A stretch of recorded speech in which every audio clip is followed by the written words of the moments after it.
Hi, this is Mark Elliott from Venture Accelerator Partners. I'm one of the co-founders here, and here are a few tips on updating your sales playbook from one year to the next.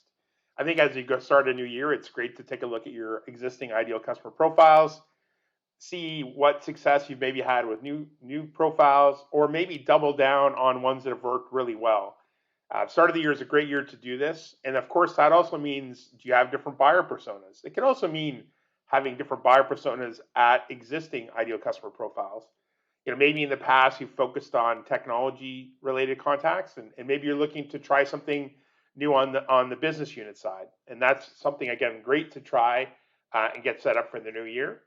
Along with updating ideal customer profiles and buyer personas, you may want to take a look at your messaging. And again, the messaging can relate, to those new buyer personas, right?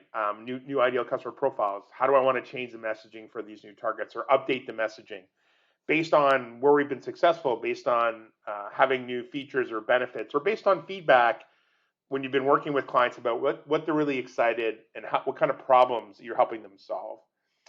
This also relates to looking at your sales cadence. So, look back, what's worked, what hasn't worked. Are you using things like email? Are you using telephone? It still works. Weaving in things like LinkedIn, all great to add to your sales cadence, and even creating different sales cadences based on LinkedIn connections. So again, something to consider, to look at. I think every year is a new opportunity to look at tools. I think we don't need to get too comfortable in our tools. I think we want to, look to see what are the new research tools. How happy are you with your CRM? We shouldn't take that lightly because it's a big lift, going to a new CRM. Are there additional features within your existing CRM, paid features that you want to take advantage of? Again, things to consider and look at. And I think one thing that often gets overlooked, and not just with the salespeople, but also potentially with the sales leader, is personal development. What are your plans for personal development for your team in the coming year? And also, don't forget about yourself. What things can you do to get better at your job? There are lots of, for your reps, there are, lots of free training. There's books, there's audio books, there's webinars, there's paid training. There's a lot of things.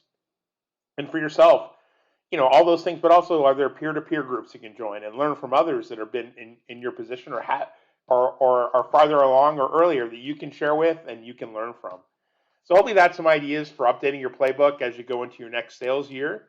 If you need help with anything, please feel free to reach out to myself, Mark Elliott, and have a great sales year.